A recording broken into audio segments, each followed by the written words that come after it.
Greetings, fellow armchair Amazonians. Tiki here. And BlueDragonFive.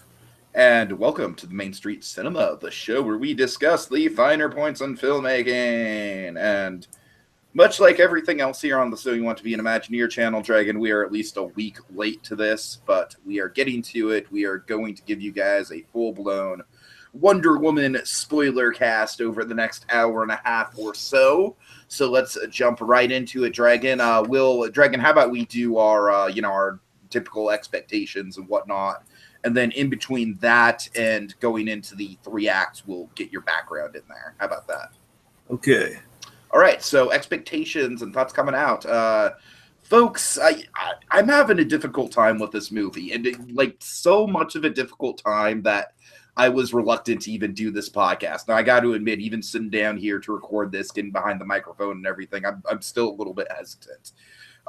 Because my expectations for this movie were a little off base because they were colored by the opinions of one Mark Andreyko. Now, Dragon, of course, you pointed out to me, this guy is a, Wonder Woman's kind of his life. He's a big Wonder Woman writer and everything. Big Wonder Woman fan. Mark Andreyko was on Movie Fights, and he fought for this movie to be the best DC movie ever. So that meant he had to fight against the original Superman, Dragon. That meant he had to fight against the Dark Knight. And this guy was just on fire, and he won the fight, Dragon. I think he won the fight very, very reasonably because he just had so much passion for it. Well, actually, I think it was an even harder fight because it was Wonder Woman versus Dark Knight versus Mask of the Phantasm. That's a possible one. You're right. Those are Dark Knight and Mask of the Phantasm, the two best Batman movies. Come on. And so it was Andreyko mixed with a lot of other people, mixed with just oh my God, Wonder Woman. There's just this hype and roar surrounding this movie. You know what I mean? Just whole it was basically setting me up where it's it could never be as good as what I was kind of hoping and expecting it to be. So I went in, I saw it, and it was a good movie.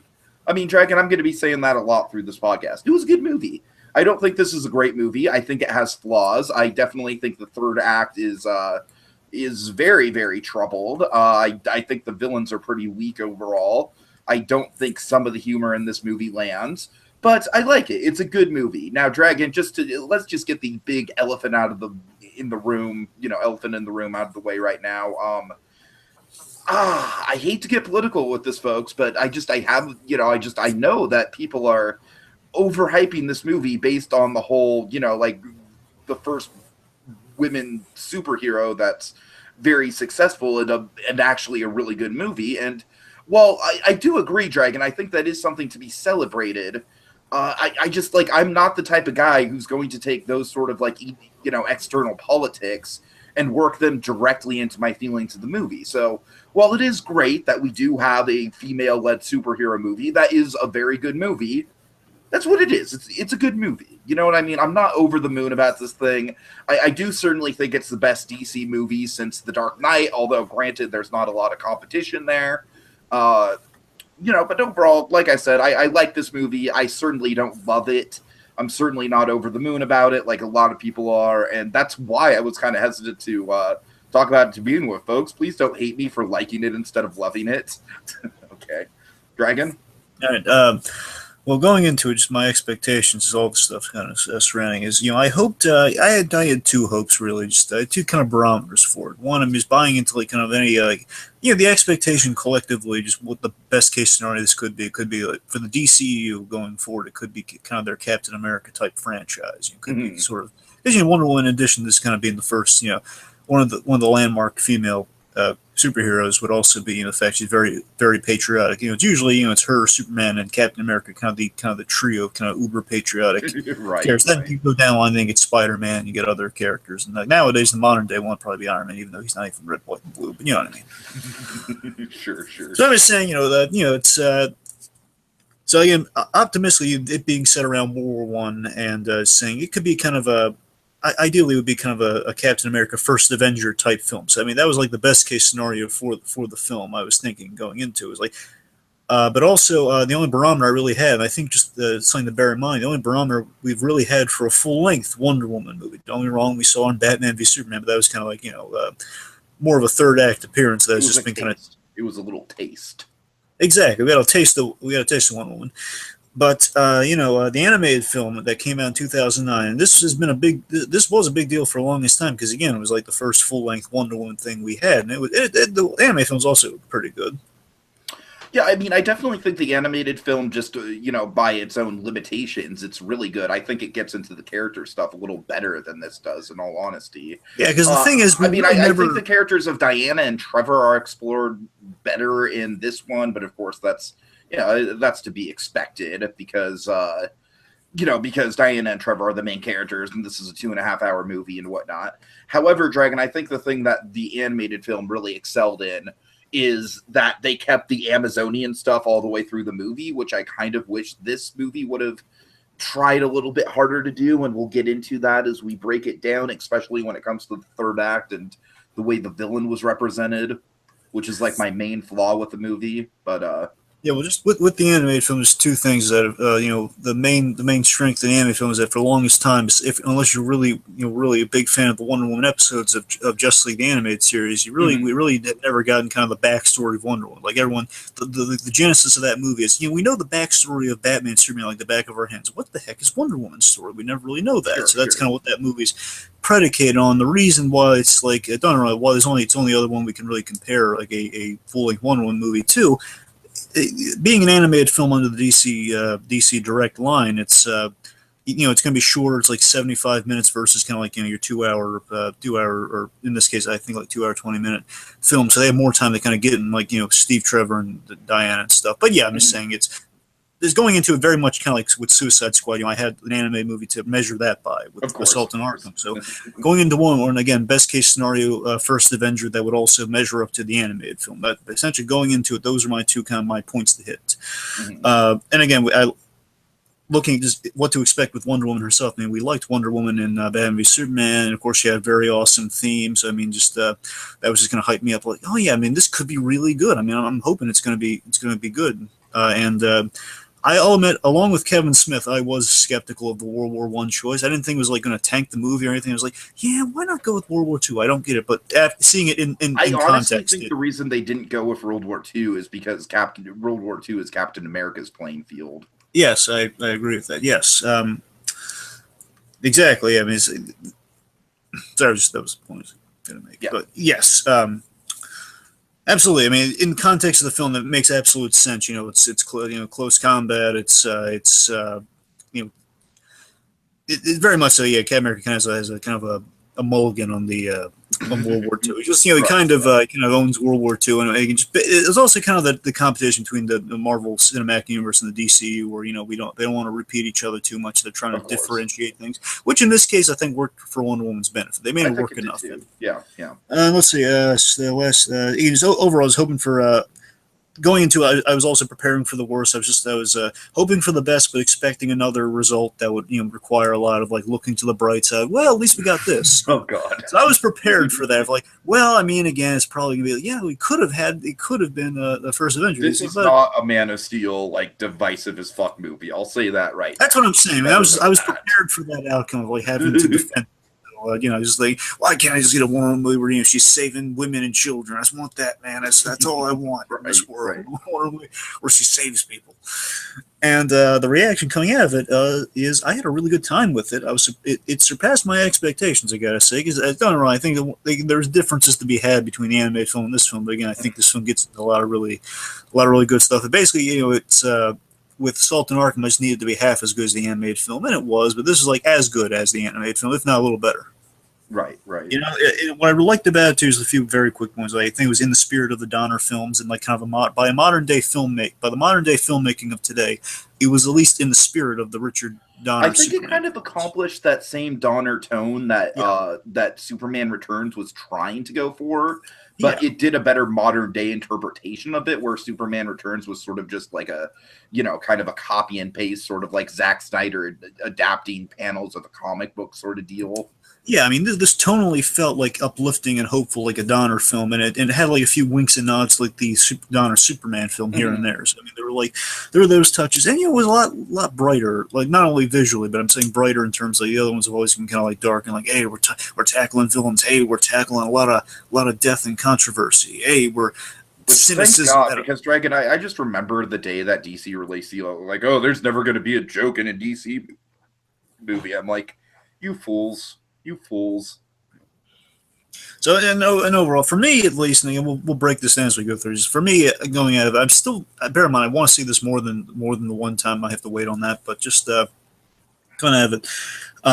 I don't really see glaring flaws. I just see, a lot of, bear in mind, nitpicks and threads definitely the pull. Like, if you really wanted to pull them, then you could see a flaw. But I'm saying, like, they weren't like glaring flaws, like, a lot. Oh, Like, I think my flaws are more glaring. I'm saying we didn't have would any. say Like, my flaws are in the glaring category. well, fine, we'll get there. I'm just saying, for me Okay. at least, I didn't see like nothing that for me kills the mood. Like, really kind of halts me at a certain point. Well, again, so again, it's.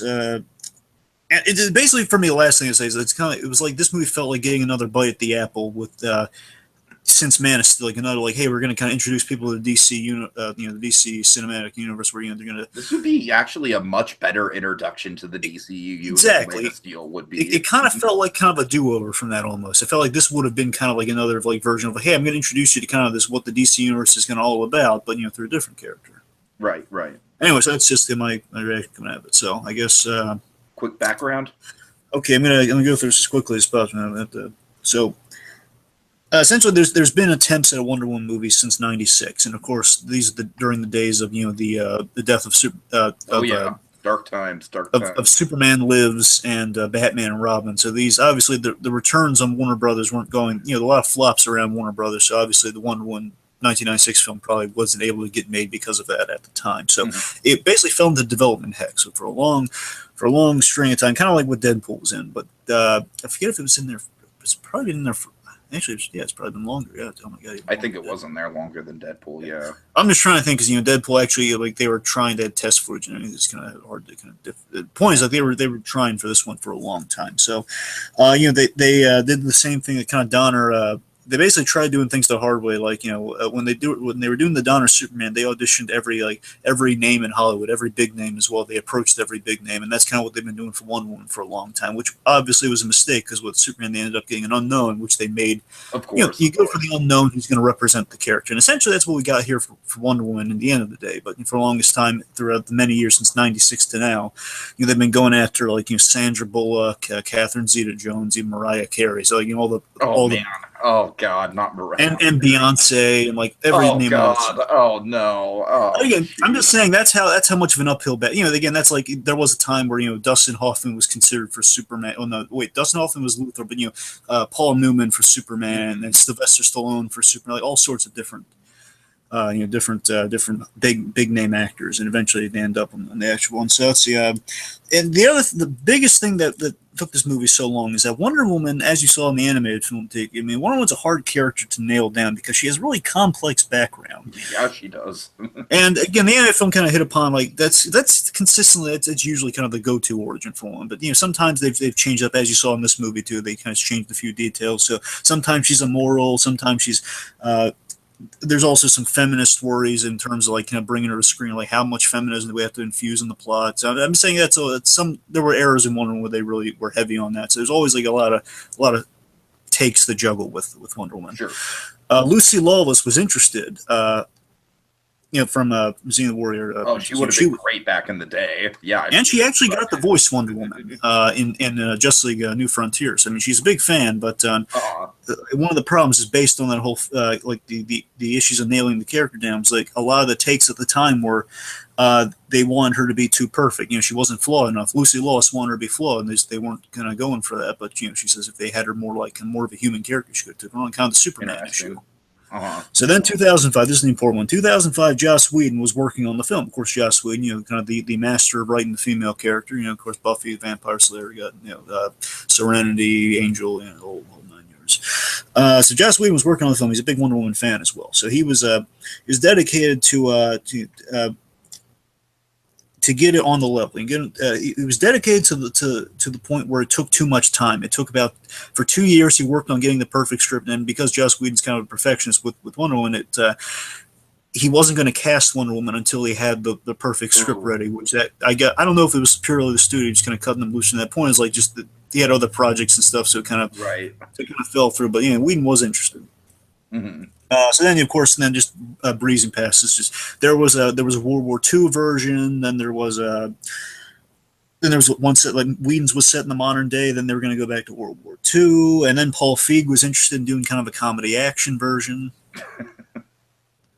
And then basically now we get to the modern point where okay, now it's the DCU's in the works. They announce okay, now we're going to be doing this whole slew of films. We're going to build a cinematic universe, and then of course eventually we work Wonder Woman into Batman versus Superman.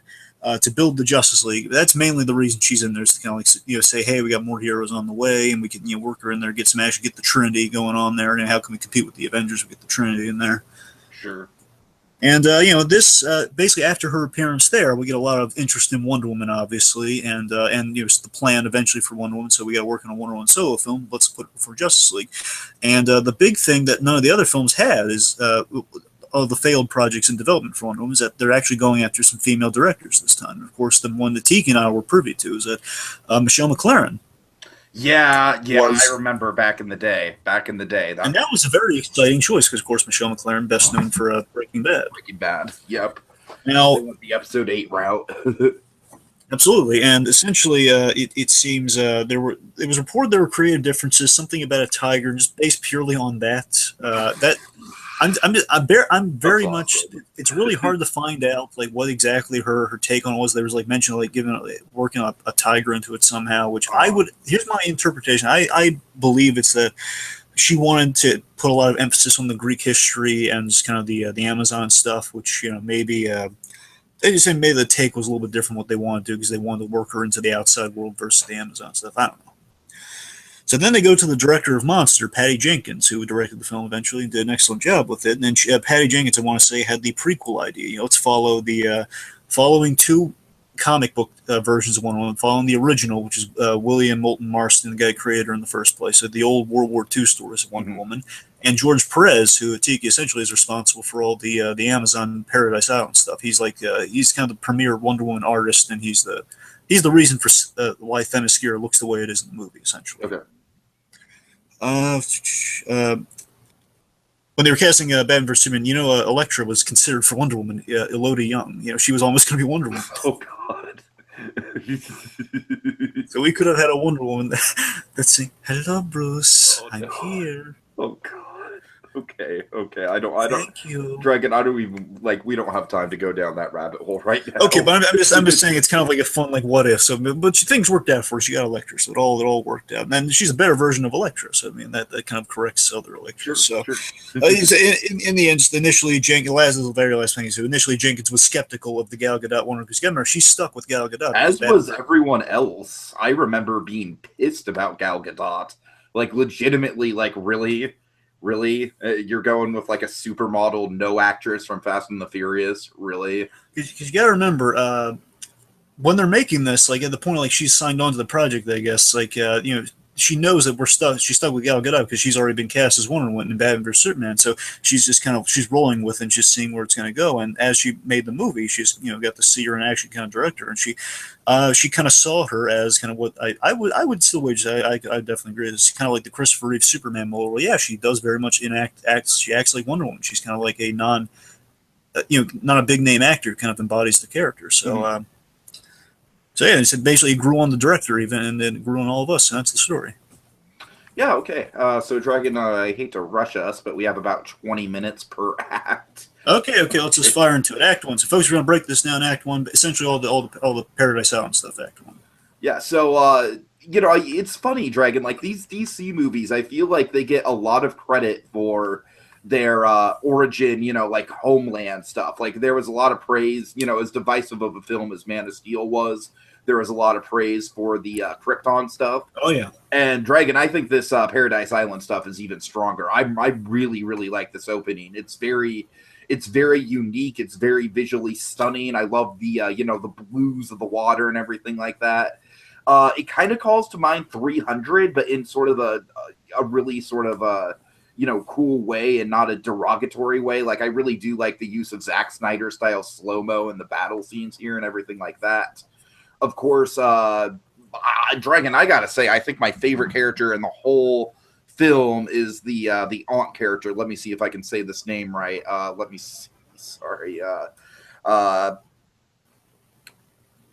Ah, Anatope? Yes. Anatope. Okay, yeah, yeah. Dragon, I think yeah, Robin Wright as Anatope is she kicks ass, man. I would totally watch like a whole TV show centered entirely around her. Like Let's not I forget Robin Wright, excellent actress. I mean, House of oh, Cards. of If anyone's course. seen her on House of Cards, she's phenomenal. I mean, there, it's just like I don't know, Dragon. There's just something about her delivery and the way that she carried herself in this movie that really just drew me to her. Like, yes, you are a badass. Yeah, it's kind of interesting. So, let's talk about kind of our main two Amazons because unfortunately the rest of them just kind of fall into like kind of the extra category, which is unfortunate. But again, they can't highlight every Amazon on the island, or else the movie's going to be way too long. Unless they But wanted to do like a full-on Paradise Island origin movie that's just Paradise Island. well, exactly, and that would be cool. I'm just saying for the purposes Oh, of like Wonder Woman, you can't exactly say, oh, here's every single Amazon on the island. right, right. But something like the animated film did. My point of comparison here is like Artemis is like a notable Amazon in the Wonder Woman comics, and sometimes she's played differently. But I mean, the animated film has been my favorite version of Artemis, and that was also voiced by Rosario Dawson. Just a little fun little fact there. Okay, nice. And the point is, Artemis essentially the characterization of Artemis being kind of like the kind of the right hand to the queen, being the one that's kind of protects and trains Diana over the years, and it's kind of like her main job, and she's like the best warrior on Paradise Island. It's usually Artemis' shtick, and essentially it seems to me because I was wondering if Artemis was going to have like, as I knew she was going to be in the film, and they did cast someone as Artemis, just again didn't really do anything. Right, right. Again, the minute Robin Wright was announced, I had two roles in mind for her before they announced who she was. I was thinking, okay, please let her be Hippolyta. Please let her be Hippolyta, Mm-hmm. or Artemis. And she wasn't either. But essentially, Anatope is Artemis. So she's characterized as Artemis's role. Yeah. and again, it might be like Artemis in the animated film was just kind of made to resemble the Anatope characters. Anatope is an existing comic character as well. She's the same role, just she's the aunt. She's she's the aunt Hippolyta's sister. Just I don't know I'm not a huge Wonder Woman comics reader, so I just know her like in when her other appearances. The point I'm sure Mark and Draco could tell us all about her. certainly. But I would imagine again the George Perez run probably tells you all about the Amazons because again that's Perez's run. Right, But right. I'm in total agreement with you. I think the characterization was excellent on these two, and I love Hippolyta. I love the human thing on Hippolyta where she knows her daughter is kind of destined for this purpose. It's funny. It's like Hippolyta and Diana kind of have the Brave mother-daughter story arc in like 30 minutes, and it works better than it does in Brave. That's kind of it's comparing different fruit steak. I don't think it's exactly the No, same. I'm just saying it's, we get a really good sort of like mother-daughter, like the mother's a little bit overprotective, that same sort of tropiness that works well in this sort of storytelling. I'm not about it. Because you gotta admit, let's get into a little bit of spoilers here without getting too like doing every single reveal. But of course, the Themyscira holds the God Killer, which of course is let me kind of splinter off here. Just talk about kind of our nice little history of the Amazon island here. We get the Paradise Island history lesson with that cool painting come to life image. Mm-hmm. You basically get the backstory, which essentially it's basically we see the fall of Mount Olympus essentially, where the backstory is Ares incited war amongst the gods, and Zeus kind of he basically tried to kill Ares, and if Ares were to ever come back, he knew he wounded him. He knew he probably didn't kill him. He'd probably come back. So he put a god killer with the Amazons, kind of the fiercest warriors, fiercest Greek warriors. So if he returns, they'll just use the god killer on him. Of course, Diana is definitely the god killer. She doesn't know it. Of course, she thinks they sell her on it being a sword, which I thought was kind of a neat little twist of like, okay, this god killer sword, which is the sword we recognize from Batman v Superman. Right. Yeah. And in regards, it's like the idea that Hippolyta knows, like, my daughter's destined for this purpose of, like, she's essentially going to be fighting off against the god, which I don't want because I don't know if for all I know, she could get killed doing that. But regardless, I'm going to protect this kid with all I can. Hopefully that purpose will never have to be fulfilled because if she never leaves the island, she never has to face Ares, so she'll be safe. That's why she doesn't want to train her to be a warrior, doesn't want to train everything. But Anatope convinces her, like, hey, she should be ready. The reason we have Wonder Woman is purely because of Anatope. She trains her. She's one saying if she trains her in secret, then she gets the permission from Hippolyta. It's all Anatope having the foresight of, like, this kid. Yeah, it's all really good origin. It all goes by a very brisk pace. You know what I mean? Nothing's like, it doesn't feel like anything's lingered on longer than it needs to be. I like how we get from the child version of Diana, we get just like maybe like 5 to 10 minutes of that. And, it sets up all we need to know about her personality as a kid, and then we go right into, you know, like we go right through it, right into the training. I'd say this movie, in spite of having a 2.5 hour runtime, it has a really, really good pace to it all the way up until the third act. And then I'll talk about the third act from there. But I would say the first 2 hours of this movie are very, very, very well paced, Dragon. And just one thing I just want to hit on is, like, I really love young Diana. You know, I think it's great kid acting, and, you know, really she's cute and she's eager and all that stuff. And she's like mimicking the warriors fighting, and she's getting the shenanigans. You know, she's exploring the island. Again, the beautiful island of Themyscira, which of course does look like paradise. Paradise that can kill you, but paradise nonetheless. Right. You know, there's always like arrows flying through the air. It's like, oh my god, they're trying to kill each other. Mm-hmm. But yeah, it's kind of feeding into something I've really liked with the DCU. I love kind of seeing our young heroes, because, you know, at the beginning of Man of Steel had me, oh my god, Superman being born, and then of course the Batman origin from Batman v Superman. Of course. The young kid acting. I just love how we start our heroes with them as kids. I just love how we keep kind of doing that in these movies. Uh-huh. Okay, so yeah, we already went through the Amazons, went through the history lesson. Just again, they're cool standouts being followed in Amazon, of course. I guess you would get into Steve Trevor's introduction. Yeah, sure, yeah. Let's get in. So we meet Steve Trevor in the traditional manner, which, you know, he Tiki, this is how it usually always goes. You know, the plane shot down, and he lands in the water. Diana, either he washes ashore, or in this case, you know, Diana dives in and saves him. Mm-hmm. Dragon, I gotta say, I really love how kinetic this whole action scene is, and how it leads right in from Trevor being rescued to the Germans invading the island. It's, you know, it's just all very well paced. Again.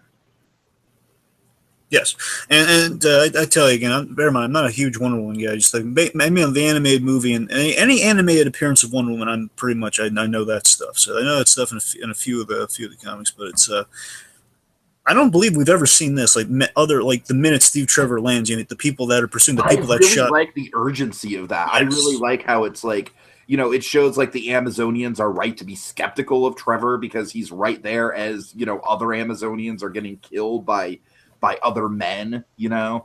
Yeah, it's very cool. It's like, in doing these little things like that, Tiki, all throughout, we're doing a fun subversion of kind of the negative feminist things that could happen with Wonder Woman, where it's like, okay, there's an instinctual hatred of men, or like, it's like we see, like, there's an understandable reason for that stuff. There's an understandable confusion, then we clarify it really quickly. We don't meander around a bit. Like, you know, later on, he's getting the lie detector treatment. So, you know, it's all, you know, we get that, you know, with the lasso of truth around them, like we always do. But I'm saying we don't like spend time, like, there's not too much time of like, oh, we don't trust him. How do we know he's not lying to us? Well, we have a very obvious way of telling he's not lying to us. But either way, just that action scene, this logical idea really entices me. That, and like I said, this action scene is very much like kind of like perfected versions of like what Zack Snyder wanted to do with 300. Yes, and 300 is a decent Snyder movie. I don't think it's aged all that well, but I just like seriously, all the slow mo and stuff like that, I just really think it's pulled off very effectively here. Yeah, but with this beach battle here, just this, you know, I just love that logic of, okay, like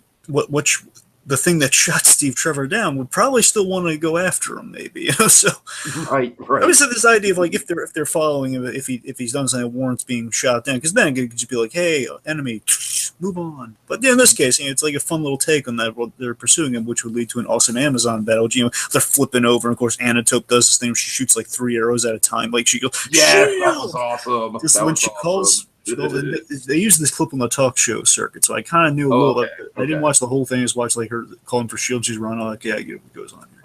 But the coolest thing is whenever like they jump down from somewhere, like they do like a turn in slow mo, and then they shoot arrows. That's awesome. The arrows, horses, and swords. That's the coolest Amazon fight scene. Forget apes on horses, people. We have Amazonians on horses. Yeah, but seriously, just the Amazon. That's the really cool thing about this battle. Is, you know, it's like them going up against like these foreign weapons, then which are guns and bayonets and stuff, and that is just really it's cool. It's just visually very cool. It's, you know, it's not like other things you see in superhero movies. You know what I mean?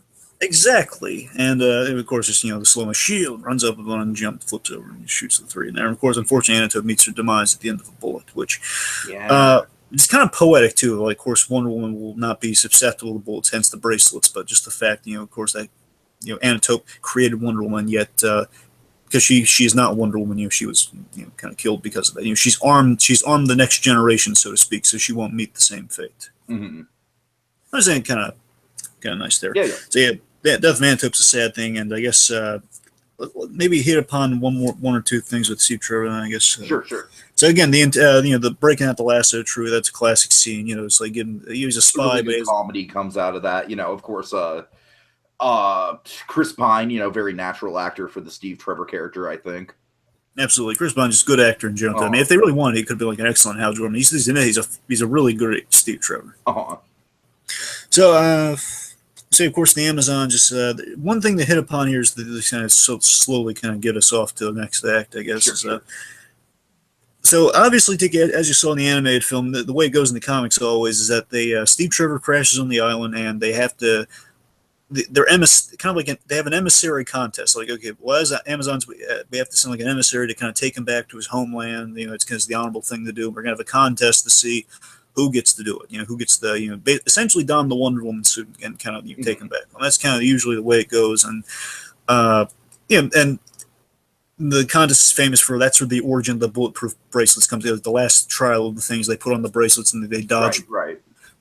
Bullets in the movie's case it was arrows, and in this movie they completely subverted that of like we're going to cut through that because people might be expecting that even if they're not. Just what, we're going to save time here. We know eventually she's going to be picked for it, and we know we still have the same thing where the mother instinctually knows my daughter's destined to do this. I applaud that direction, Dragon. I really do applaud that direction because, like you said, it's sort of just like delaying the inevitable if we had to sit through and I think I kind of think like the battle on the beach kind of replaced the tournament. You know exactly. what I mean? In terms of like the first act action sequence. Yes. And we have the end point is still intact. And the end point's important. So the important payoff of that contest is still intact where the mother, has that moment with Diana where basically she says goodbye to her. She realizes the way it usually goes, like, I knew it was you. I saw it past the mask and everything. I recognize my daughter is prepared for this. In this case, like, Diana, I know you can do this, and I'm sad to see you go. And sometimes they're really strict with the whole, like, you can never come back. In this case, it's like, down the line, she'll be welcomed back. But I'm just saying right now, it's like, sometimes, like, the law of the land is if you leave the island, you can't come back. So in this case, she's telling Diana, I want you to be safe. I know you're going. Basically, she's going. The reason Diana is going, and I love this bit where Steve Trevor. This is what I love about the characterization and what Gal Gadot's playing. So it's kind of important, I guess, is that she says the minute she hears Steve Trevor just go about like how he stole the book and everything of the Dr. Poison's notes, like the proof of this gas attack and everything, which we'll get to. Right. I just love it when Steve Trevor tells her, like, women, very honestly, because he's under the lasso, just telling her, women and children are being slaughtered in villages, and he wants to prevent that. I love how touched Diana is by, oh my God, we got to stop that. It sounds horrible. Yeah, this is it very much touches on your whole thing of like, the most simplistic thing about superheroes is their desire to save people, the basic good, and I think this movie represents that very well. Absolutely, and as well, that's what drives Wonder Woman to do this. And also the other thing, that Ares is thinking about what could cause such atrocities. Well, it must be Ares. That's what Ares' MO is. He incites wars. The simplistic thing of, hey, well, there's a war going on. He tells us there's a war, which the Amazons don't want to get involved with. Again, they want away from war and on Hippolyta's part, away from Ares, so Diana doesn't get killed. So yeah, and then of course, like the ultimate symbol of acceptance is just like kind of breaking off like two pieces of Anatope's tiara, and that's the origin of the Wonder Woman tiara. Really great bit. I just love that idea of like the symbol of Anatope she carries with her. Her teacher, her mentor is like she's taking that with her as a symbol of Wonder Woman. Yeah, sure. Okay, so end of Act 1. So basically, essentially, Stephen. We'll get to the bonding in Act 2. Steve and Diane, they're on their way to. Of course. Okay, let me. To not America, but London. Yes. Let me switch the image over. Let's get to Act 2. All right. As much as I like the world building in Act 1, I think Act 2 is really where the movie shines. And like I said, all my issues with this movie lie in Act 3. So we'll get there when we get there. So I guess let's start with sort of the fish out of water type stuff, which, Dragon, I gotta admit, like, it's fun, but I kind of feel a bit of a been there, done that sort of vibe with this kind of humor. You know what? I think there's a new spin on it, Tiki, where like it was in the boat, but it's also I'll mention my two favorite fish out of water moments. Okay. But just on the whole, I think the new twist on it was that Steve Trevor isn't like having the over the top reaction; he's just rolling with it. And I thought that was hysterical. I thought it was a great way to go with like in the boat when she's like mentioning the whole clay, and of course the actual origin I just saw in the animated thing is like, of course she's made out of clay. I mean, I'm talking more. I'm talking more the fish out of water stuff, like her trying on the dress and everything, and that to me felt like I said, it was fun, it was enjoyable. Like Gal Gadot is good at comedy and everything, but it just feels pretty samey. Like I feel like Thor did that type of humor better. I mean, that's fair, but I'm just saying this is like one of those times where it's like now you can kind of appreciate. Well, I mean, yeah, it's like kind of we had that with Thor, yes, but now we kind of have it like kind of in that setting where anything these types of like little commentary on how women were back then, just like they had to be print prop and dressed so I mean, it's ridiculously. like we're having corset jokes. Like I don't know, like When do we really have any other opportunities to have corset jokes, Pirates Steve? of the Caribbean, the Course of the Black Pearl. All right, aside from Pirates, like I'm saying, would you admit, aside from Pirates of the Caribbean, it's a rarity to have like a corset joke? Aside from Pirates, I guess, but Pirates just owns the corset joke, though. Anyways, My point is just like kind of like some gags, like kind of one-off fish out of water gags, about less about like kind of in the modern day. Oh my god, this guy's like he's a superhero, doesn't really realize it. In Wonder Woman's case, of like why do women have to wear these these ridiculous clothing? Like she's ripping the skirts and everything, and she's like like moving the dress, like not real, and she's kind of like giving a show of like the ridiculous undergarments of the time to everyone. right. So it's like that, and of course, what I think pluses it is the fact we have better supporting characters than we did in Thor. Where believe me, I mean, I will agree with that. Yeah, the supporting players are a lot better. I think the comedy itself is better in Thor. well, no, I'm saying is like we have like Etta Candy, who I think like kind of is a fun little she's kind of a fun little sidekick to give Diana. Yeah, she's fun. I honestly wish she had more screen time because I really liked her in the trailers, but it felt like they kind of gave away her best bits in the trailers. Well, that's fair. I'm just saying she's always like a long time kind of sidekick to she's Wonder Woman's Weasel. She's kind of like Wonder Woman's Alfred. Right. Like I That's, mean, that's like I get her purpose. Like I said, I just kind of wish we had more from her throughout the movie. Like I'm with you there. I got some Yeah. speculation for how they might be able to work around Okay. down the line, but I understand. I get you though. But I'm just saying in terms of like for the Thor comparison, I would say I'm not saying the Thor character is like less, but I'm saying I think that the comedy is a little better worked into Wonder Woman with Etta Candy. Okay. Okay. Anyway, let's see where's it. But with the fish out of water stuff too. I mean, I like the little nods to Richard Donner. The classic Lois and Clark in the alley, and like basically they're mugged in an alley, which they mirror very much so. And instead of Superman catching the bullet, it's Wonder Woman deflecting. Yes, I noticed that. Right. That to me, that was such a classy bit, and of course they give her glasses way back when too. And it's there was this real cutesy little bit where Steve Trevor saying like, "Can you make her look not it's still not noticeable because she still looks so darn cute even in all like all covered up and stuff." right. It's like that to me was like a cute little romantic, like hinting that these two are going to be romantic. Ain't that cute? My two favorite bits of the fish out of water, though, it's I mean the Richard Donner little homage was great. And also, it's kind of fun. It might be not only a nod to Richard Donner, but a nod to the animated film because they had an alleyway mugging scene where she deflected the bullets too, which I'm convinced has to be directly from that animated film. I can see that. Yeah.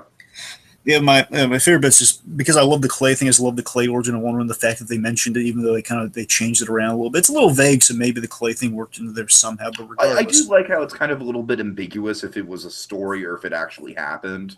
To me, regardless, in the animated film, she was struck by lightning, so you could still say that's Zeus. So regardless, the point is, I just love the bit where Gal Gadot sells us so well, where she says, "Oh, what a cute little baby!" That was nice. And she just scares this woman, just like how eager she is, and Steve's voice says, "No, not made out of clay. It's the baby's the baby." That to me is still my favorite joke in the movie for some reason. I just think it's no, that was a good joke. Gal Gadot, man, like I said, she delivers in this movie, and I think she absolutely like earns everyone's respect. And yes, like I have nothing but good things to say about her.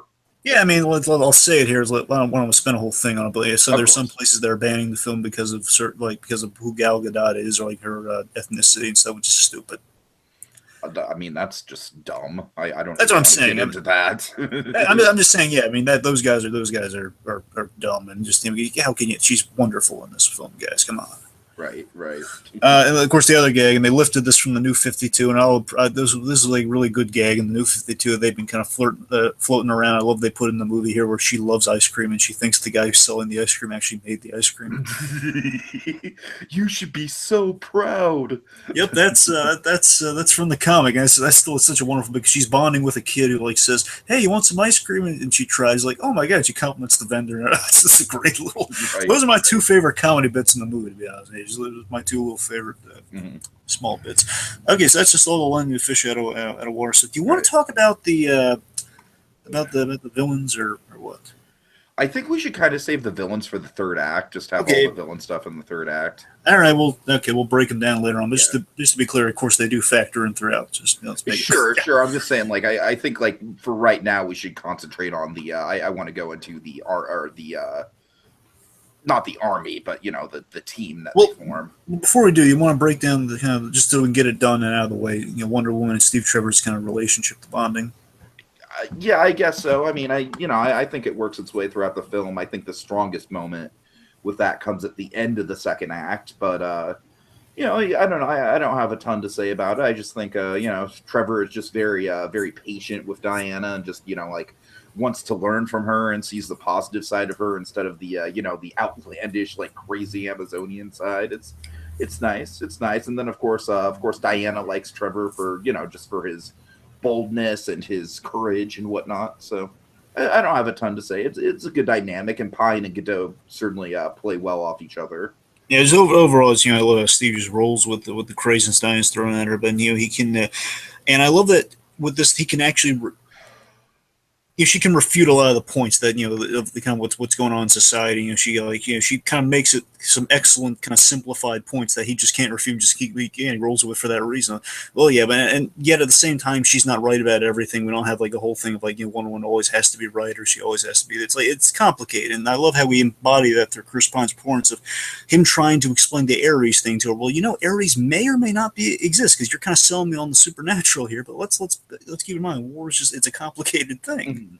Right. And again, Steve hopes that by the end he'll be able to show her that war is complicated and educates her in boil it down here. So the last thing I really have to say about the relationship before we move on to the army is that he educates her by the end that that not only in man but that she educates her not in like men are good or like something as simple as men are not men aren't evil, but man is flawed, yet it tries to be good, and that's such a human quality that is worth protecting. People trying to be good is something worth protecting. I just love that message kind of being translated through the relationship between them. Yeah, it's good. Okay, so let's start with the team. Let's break them down. Okay. I guess we'll start with Samir because he's the first one introduced. Or Sammy for short, just I'm saying it's his nicknames. Yeah, I'm gonna have the most to say about Charlie. I think all the other guys, they're very functional. They're very good. They work well as a team. They don't really have a lot of standout moments. I think Charlie's kind of the standout from this team. For me, I really like Sam. I just love this kind of this master of disguise thespian who was he's kind of like he's kind of hitting on Diana at the same time. He's the one buying into it. I believe her. Right. So Sam, I like Sam. You're right though. Charlie does have a lot of interesting stuff. Mm-hmm. So overall, these guys are kind of a band of misfits. They're on the very much in the style of the Howling Commandos. Let's face it. It is. Yes. The minute I saw that photo from Batman Superman, I was getting the vibe of like, okay, Wonder Woman in some kind of approximation. I like how they don't have a Dum Dum Dugan stand-in because Dum Dum Dugan in himself is already kind of a stereotype. So I like that they don't try and replicate that at the very least. Yeah, and on the whole, I like that they're all they're all less in complexity for Diana. Like none of them are like like straight good men. I mean, they're all like Sammy, of course, he's a spy. Charlie, of course, he's somewhat of he's kind of a failed soldier. Yeah, but with the chief, he plays both sides. So these men aren't like they're all deeply flawed in some way, and they're kind of like not exactly full-fledged army members. None of them are like like soldiers necessarily. They're all ex-soldiers or like like very kind of failed.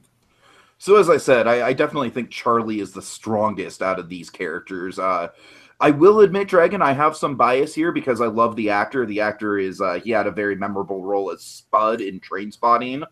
So I got to give him props there. But seriously, I just I love these complexities that we keep layering on the Charlie character. You know, the fact that he has PTSD, the fact that he's a musician, you know, the fact that he already served a tour of duty. Like, I like how Charlie seems like kind of just like this bumbling idiot guy. Like, I like how we get that great reveal of him. Like, oh, that's our guy. Well, shoot, we're in shape, and it's like he's the guy getting beat up. Yeah.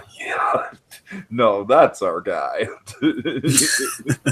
Yeah, they're all. I found they were all likable and fun. You know, but then they're divided on Diana's story. As I said, some of them buy into it. Like the Chief's kind of either or, and he instinctually believes whatever Diana says, and just seems Sammy's just like, you know, he's like, after seeing the trench scene, oh boy.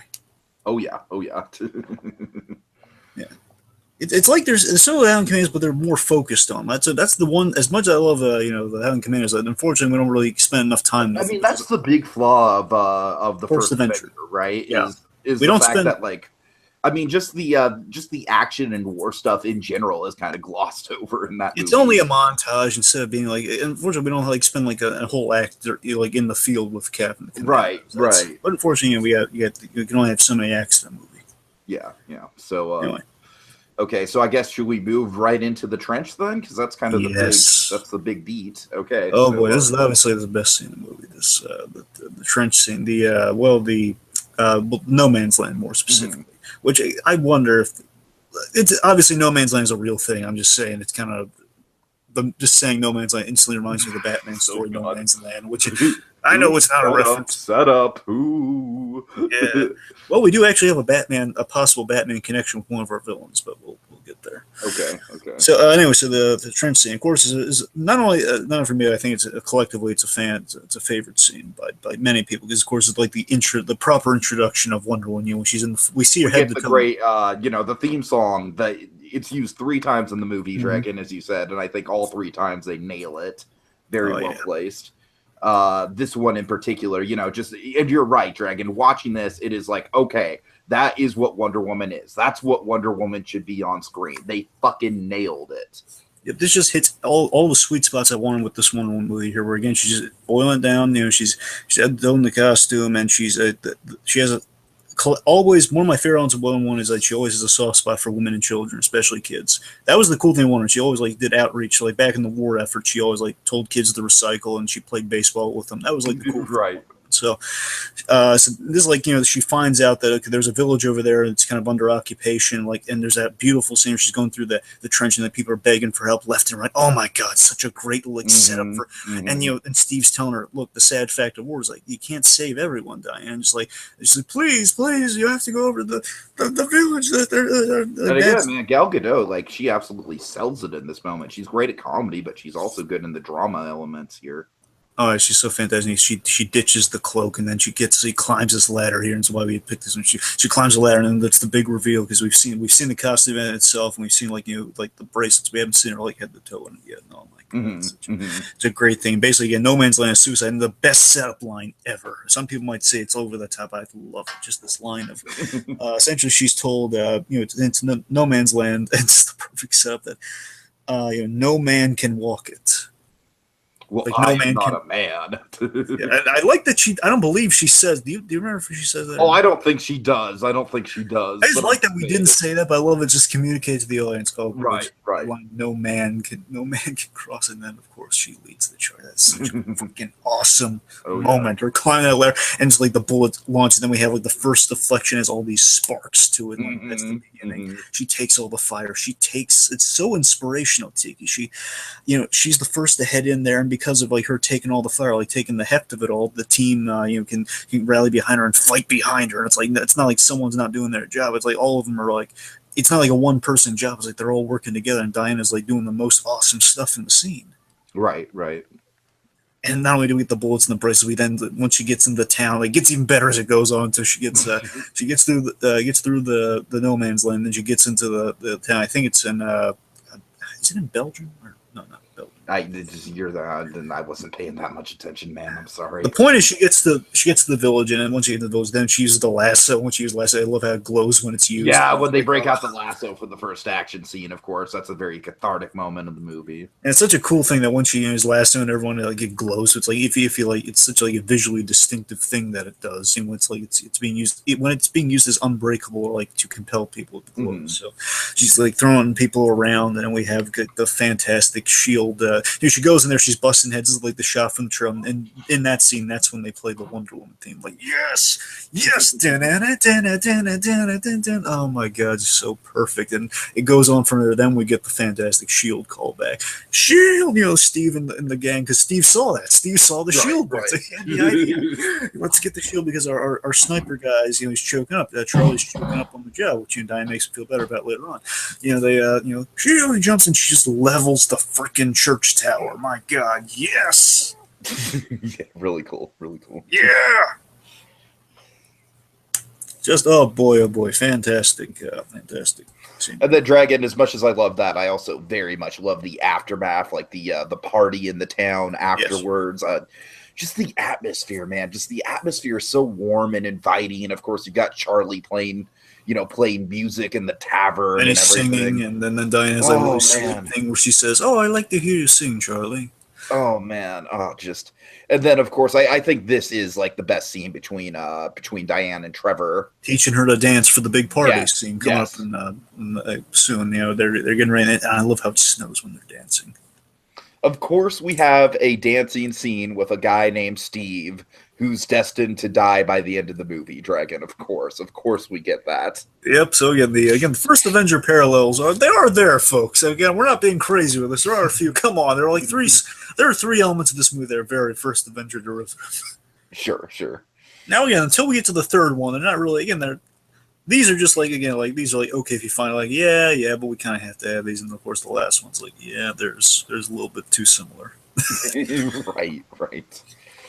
Okay, let's see. Anything else about the second act? But yeah, just the ended out and kind of like ending on a high note with the dancing. Because where the second act ends, that's a little up in the air. Because if you want to say it's after the party scene that they're getting ready for or not, it's. I mean, I would argue it would be when she thinks she kills Ares, but then that's. I would agree. Tiki, I would agree with you. I'm just saying if we want to kind of narrow it down time wise, maybe it's coming to the party. And also just for the sake of making the transition in the conversation easier. Sure. So it's a really nice intimate scene to set up. Like we're at the peak of Steve and Diana's relationship, and then we go into the party. Just the end, just for brevity's sake. Okay, so let's transition into Act 3 then.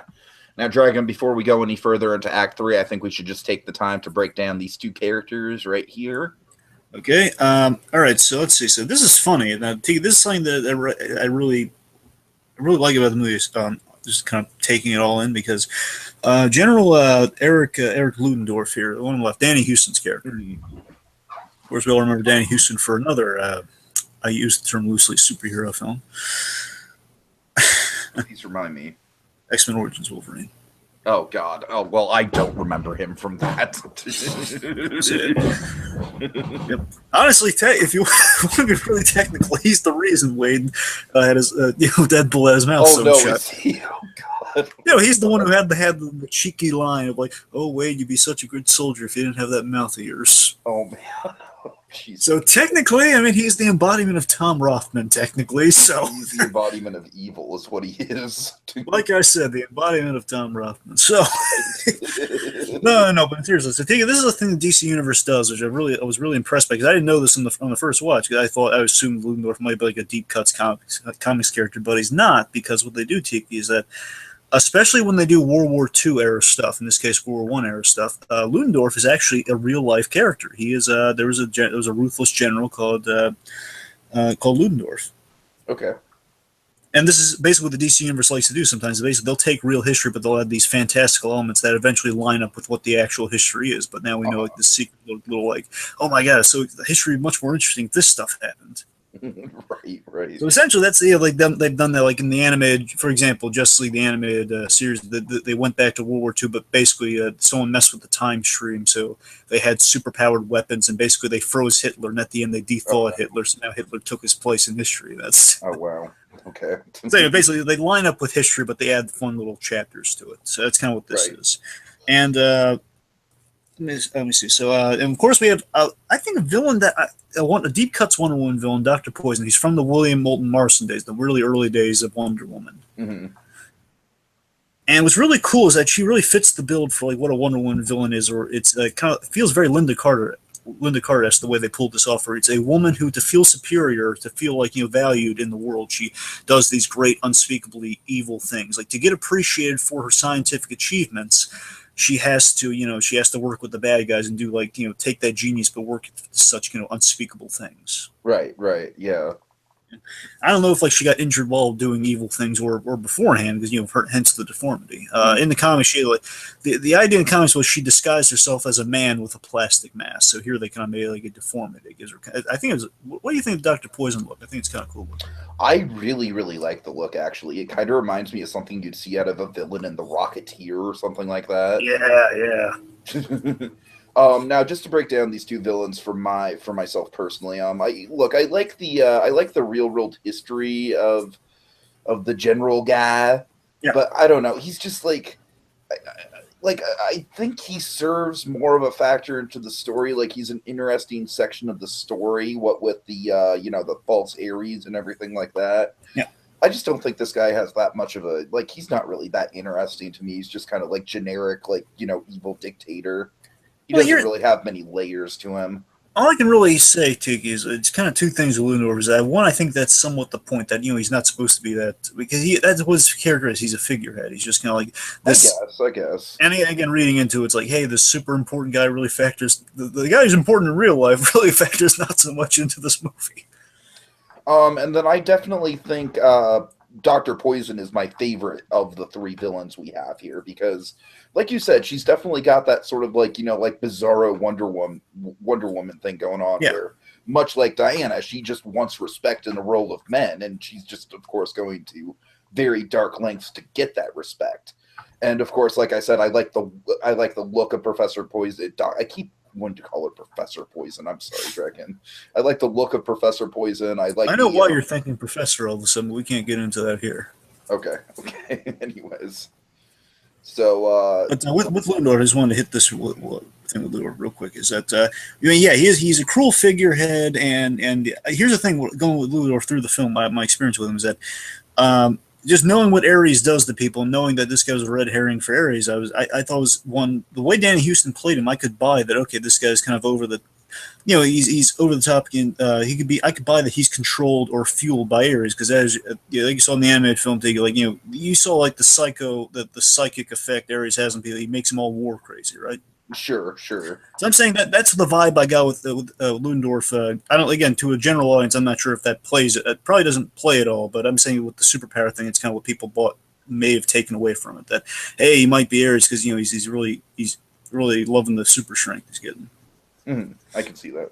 And again, that would explain like the devotion to destruction. That's Ludendorff's whole deal. He's devoted to destruction. Like, they're about to surrender. They're about to kind of settle the war. Like this is the end of World War I, by the way. Which I love the placement of that. By the way, we're at the very end, so like all this extra stuff again, it wouldn't affect kind of the actual course of history, which is why our heroes would prevent like this big gas attack from ruining the surrender. Mm-hmm. He wants war where there's no point of it because again they've already surrendered, so he just wants war for destruction's sake, which sounds very nonsensical and destruction heavy, like someone who is either Ares or controlled by Ares. And the last thing, there's one important thing with Ludendorff we have to cover, team. This might be the only interesting thing you're going to take away from Ludendorff. Actually, it's more about Dr. Poison. So regardless, I think you're just going to like Dr. Poison more. Is that the little thing he crushes and he smells that the fan theory, and I'm so into this fan theory. I would love it to be true. Is that might be the origin of Venom for Bane? The thing gives Bane a super strength. Okay, I like that. Yeah, it's kind of a cool, like little early temporary version, like a new way of getting Venom. That down the line is going to be like through a tube system and like injecting and stuff. But like he breaks a little thing, he inhales it and he has super strength temporarily. Again, very Venom-esque. Mm-hmm. Sure. That's the cool fan theory. I'm all for. I mean, I love to think that, and it's a cool way of kind of adding some new layers to again world building in the DCU like that. Right, right, cool. Okay, let's talk about the actual party scene. Which, by the way, I just love the little ploy that Steve and Sammy come up with. They're playing over the top Germans, and he's like the pipe, and he's like slapping them around, saying, "Hey, what are you doing? You're saying you didn't." I didn't bring the invitations. They're just making such a scene. Just they let him in, so they make a scene. And Diana like mugs like a snooty woman for her dress. Mm. Yeah, that's all really fun. Yeah, and I'm sorry, you want to? Yeah, let's just take us through the party scene. To be honest with you, man, it's all kind of blended together for me a little bit. I know I'm not really saying much, but well, let me hit this one. Was that the crux of the party scene that Steve? This is where Steve and Diana are starting to hit a roadblock in their dynamic here, where it's basically Diana. This is where Steve really he's been going along with Diana. He hasn't been like kind of crushing her dreams. The whole Ares might not be real, Diana. He's just kind of saying, look, if you kill Ludendorff now while the peace talks are going on, and importantly, while we still need to find out where Dr. Poison's gas attacks, like where she's keeping all the gas. If you kill him in public, Dr. Poison's going to flee. We're not going to get the stuff we need, so don't kill him. Again, he's starting to float the idea there. He might not be. And of course, Diana, she just, she doesn't grasp the concept because she just thinks he's just an evil guy. He needs to be taken down. Exactly. So, I mean, and that's always been kind of the... Sure, can I just say quickly about just the dynamic between Diana and Steve in general? Sure. I feel like it's a very good kind of play on the liar revealed sort of archetype where Steve is just a very, very reasonable liar revealed. Yeah, and again, it's not a lie. He's not saying... That's what I'm saying. Yeah, like it's... Like you could see, like with some sloppier writing, it could very easily be a standard liar revealed, but they kind of, they do some cool sort of gray area stuff with the lie. Sure. Okay. Let's see. So then, of course, we have I'm saying I thought you were really excited about the party scene. So we have the.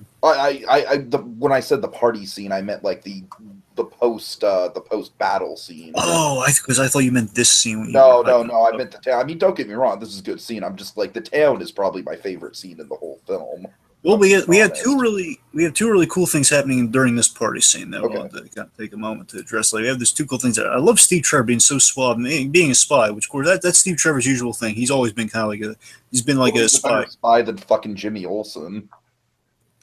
Oh yes, well, the movie Jimmy Olsen. Let's be clear. Yes. The temporary movie. That one still hurts me. But anyway, I know. no. Mendoza is against Steve Trevor being the competent spy. He's really chatting up, and he's Dr. Poison. He's kind of flirting with Dr. Poison, and he's really playing to her vanity of like saying, "Oh my God, you're such a brilliant mind, and your work." And you're playing like an evil German, like, "Hey, your work is unparalleled." And unfortunately, the minute Diana walks in, she thinks that, "Hey, you're eyeing Diana instead of me. Your distractions elsewhere. Take care." Mm-hmm. And also, like, there was this really great thing talking about fire and like the beauty of fire and stuff. Because I just want to talk about Dr. Poison's work for a moment before we forget about the gas that we've been hyping up. The only other really layer that we have to Poison and Ludendorff is they really love killing people.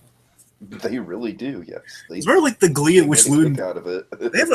That's the one bit of characterization of Ludendorff that's really funny, where he throws the gas mask in there. Why'd you throw the gas mask in there? Yeah, it's not going to help. They don't know that. He's gleefully killing people, and he's got super. Ludendorff's having a good time with it. Right. That's the one thing I gotta give. He's having fun, just like doing damage. And it's a cool looking thing when the gas mask gets all destroyed and stuff. But this gas, like the most potent mustard gas ever, that would like eat through any gas mask. That's a cool, simplistic, like deadly idea. Right. So of course we have the really cool tension here, where we have that excellent shot from the trailer where Diana walks in this beautiful blue gown, and in the back, like kind of like the spine of the dress almost, she has the God Killer sword. Mm-hmm. She's ready to stab this guy right in the chest in the middle of the party. She's just waiting for a move, and she goes up there, and again, kind of Steve just trying to kind of throw her off of it. And, she's basically she's kind of chatting him up about gods, which again suggests like, hey, I'm Ares. I'm talking about Greek mythology. Yeah, right, exactly. Yeah, but again, they do kind of play that misdirect very well. You're right, Dragon. They leave it ambiguous throughout a big part of the movie. Like this guy could be Aries, you know, he could be. It's a possibility. I could definitely see a reveal where like, his eyes light up and like, hey, I'm Aries, you know, that sort of thing, and just like that. Right. I mean, I like the Aries, kind of the Aries misdirect, or at least the Aries. We'll Like, get into it. We'll get into it. well, I mean, I like making us think that this guy might be Aries. That's what I'm guessing. So. Okay. Okay. Anyway, so before Diane can strike the guy down, Steve stops her, and then of course that's really when the divide starts between them. Of course, there's a horrible aftermath where Ludendorff then and I don't know if you had caught this, Steve, is that what Ludendorff does is really terrible. He gasses as a test run, I guess. He gasses the same village that Diana saved. I did catch that. Yeah. Okay, and then she walks through, and she's immune to the gas because she's technically half god or god. She walks through the gas, and it's a horrifying scene. Her seeing the dead women and children. Oh boy! Right. Right. All right, so then let's talk about I guess Diana. We'll break Steve down separately, but let's focus on Diana and Ludendorff right now. Now they have their big old showdown. Yeah, I don't have much to say about the actual fight itself. It's well executed. I don't know. Action in general in movies is kind of hard for me to discuss. It's like, yeah, they fight, and then they fight, and then they fight. But I do like the moral implications of this dragon. I love the, this was a very good kind of like dramatic idea of like, like Diana, she was so convinced that this guy was the god of war, and yet, she killed him and nothing happened. Like, why are they still fighting, Steve? Like that moment is played very well, Dragon. I really, really like that moment. Again, I don't really have a ton to say about the actual fight because, like I said, like action in general for me is hard to talk about. But the dramatic implications of the scene are very good. Exactly, with the implications, yes, and I like that the message is delivered to Diana in that point. Steve just tries to kind of spell it out to her that again, I told you this. Even if you did kill Ares, this might still happen. Right. The whole there's that moment where she's realizing I killed I fulfilled my purpose and nothing. And just with the fight itself, I like that it's in this enclosed space. It's like I think it's a really well blocked fight. It's like in this. Diana's been essentially has been having an easy time because she's Wonder Woman versus your average German army, and now she's facing someone with kind of essentially Bane-like strength. Right. And it's really cool. And then we have set to the Wonder Woman theme again. Really good use of it. Kind of like Diana thinking it's her big purpose, to go up against this guy, and she's really putting her all in this fight. It's a really they find like an even match for a semi-even match for one, because of course you can defeat him, so it's not as even a match as the one coming up. So, so again, the question if I'm saying the point I just made about the whole Ares thing. So, I mean that's kind of the end result after she impales the guy. Just kind of should realize that like it might not be as an easy solution as she. Dragon, I got to admit that was kind of the peak of the movie for me, and then after that, I just kind of started to get bored a little bit. Well, I'll tell.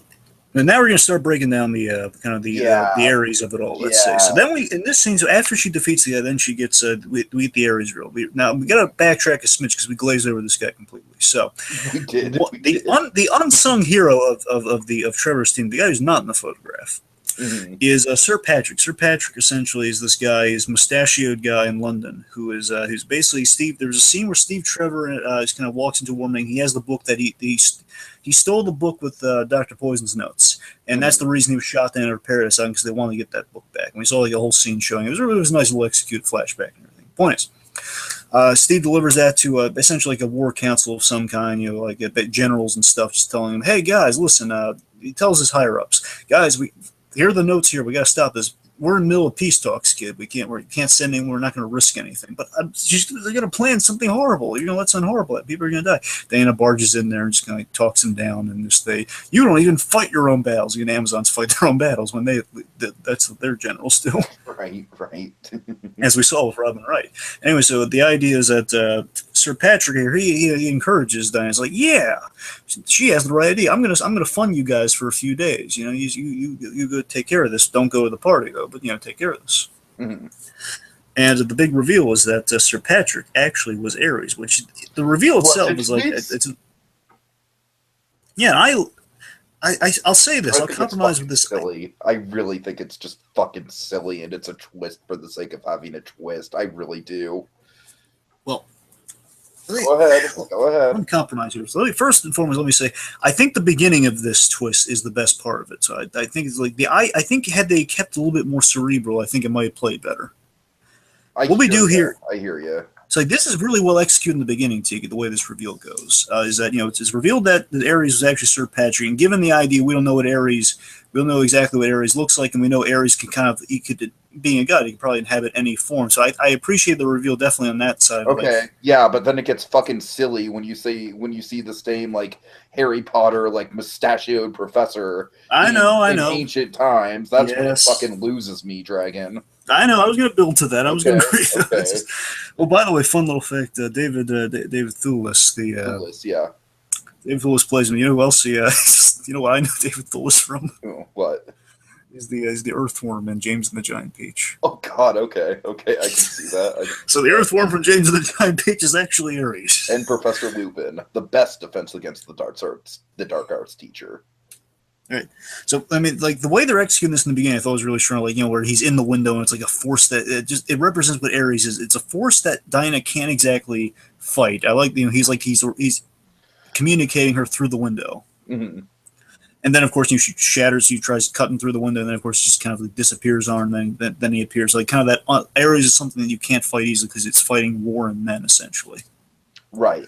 So that side of it I really liked, and I wish they kind of kept it a little bit more like that. I think that would have kind of unanimously made a lot of that better. But yeah, I think the flaw is in the action itself, Dragon, because this is when I just start checking my watch and being like, okay, we're gonna do this like bullshit, like third act, like heavily CGI, like villain reveal. It kind of reminded me of the end of Iron Man a little bit, to tell you the truth. Oh, come on, it's not the end of Iron Man. I mean, honestly, I'm saying the end of Iron Man is better than what you're comparing with this. You're saying the end of Iron Man is better than this? Yeah. Well, no, I'm saying the end of the fight. I'm saying if you're just isolating the fight, yes. Okay, but I still think it has the same sort of ridiculous, like, the guy that you've been following is now suddenly the supervillain, and then he dons ridiculous armor. Okay, I see what you're going for there, but I'll disagree.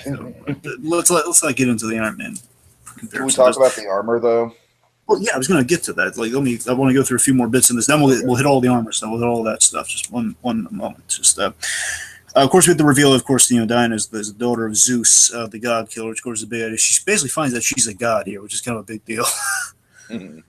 So then, and this was this is all the good stuff on the Ares stuff. Before we get into the kind of stuff, is that the fact that he whispers in the ear of people guiding war, that was a cool take on the Ares power. Just like he's more of a god of truth. Like he kind of brings out the truth in man. Of like, I'll admit that was kind of a cool take on it. Yeah, I didn't have with that. As much as I like that, and here's like a somewhat of a nitpick with is that I like the truth idea, I really do, and I like how he kind of explains that to Diana. Of course, Diana being a representation of truth herself, that was like a cool parallel they had there. And I just wish because we see at the end here, it fits in like the classic Ares thing where he kind of psychically feeds on war because everyone after Ares is defeated, they're all hugging and like saying, "Oh, Mom, are you okay, buddy?" Because again, the war is kind of out of their heads, and that's. Mm-hmm. And that was cool. I just wish they had like one line in there, just kind of like made it clear that he is still kind of like Ares is still feeding off of war. He's inciting war in people, but I mean it's the idea that he brings it out of them. I wish they kind of just made they filled in the gap between that. You know what I mean? Yeah, I hear you. I mean, we kind of have her really interesting idea, but they didn't really develop it well enough. It's there, but they don't connect it. That's the issue. Like, they don't connect it, like showing that. While Ares is saying this, and that's a cool idea, we don't really see that while Ares is saying that he's also not explaining it fully. Totally gotcha. So that's the only like. Basically, that's all the really good stuff from the Ares stuff. So then, of course, we have. Do you want to go through Steve's sacrifice before we get into the armor? Or do you just want to fire into the armor? No, let's fire into the armor. Okay, sure. With the armor. It's just fucking ridiculous. I mean, I really do think the visual of it is like it's not as silly as Enchantress Dragon, but it's like Enchantress levels of silly. All right. Here's the thing with the reveal, as Tiki was alluding to, when we see Ares kind of reflecting back to like when he was wounded and that cool painted. That damn mustache, man. Yes. And it's like the most Nigel Thornberry look at my Britishness mustache, Tiki, I'm 100% agreement with you there. So believe me, I am Now, as much as I'm a defender of the mustache, on characters where it works, like Jim Gordon, excellent mustache, undeniably, just he rocks the I mustache. mean, the whole point of him being this like British general guy is that he's like supposed to be blending in, right? Yes. So what the fuck is the point of him like being British general guy throughout his whole lifetime? It's pretty safe to say everyone was under the assumption that he could just shapeshift, or he could be like kind of like Loki, he can kind of be in a different form or something. Right. And again, like it's one thing of just like, okay, it's like it could be that even if it's not like, okay, let's just say he was stuck with a singular form, but of all the singular forms, like in just the conceptualization of this, gods don't have mustaches. It goes very simple. I don't know what it is. I mean, gods have beards, they're unshaven, maybe a goatee, but gods don't have mustaches. I hear ya. I'm just saying it doesn't look good, and unfortunately when we get like that I bit said, where he just looks like fucking Nigel Thornberry. That's the best comparison. It's a very Thornberryan mustache, yes. But I want to say this though, as much as I'll knock the mustache off. They make a live action Wild Thornberrys movie, and Tim Curry, like God bless him, Tim Curry's too sick to play Nigel Thornberry. Get David Thewlis in there; you do a great job.